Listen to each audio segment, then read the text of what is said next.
आपण ऐकून घ्यावं. श्रीरामाचे दोन्ही हस्त परस्परे वादत, तेनेची स्वामीचा पुरुषार्थ हरसे सांगत जगासी. भगवान श्रीरामाच्या हातामध्ये सुद्धा गुज आहे हे आपल्याला नाथ महाराज सांगतात. तर दोन्ही हाताची बोलणं कशा प्रकारे झालं ते आता ऐका. श्रीरामाती यावेसी बाण लावोनी सीतासी, ओढिता दक्षिण हस्तासी गेला कानापासी कानडी.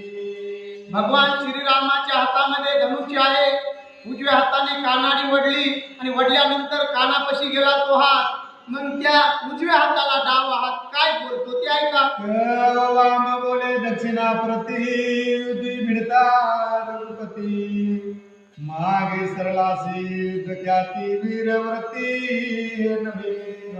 मग हातामध्ये ते वादविवाद करू लागलेले.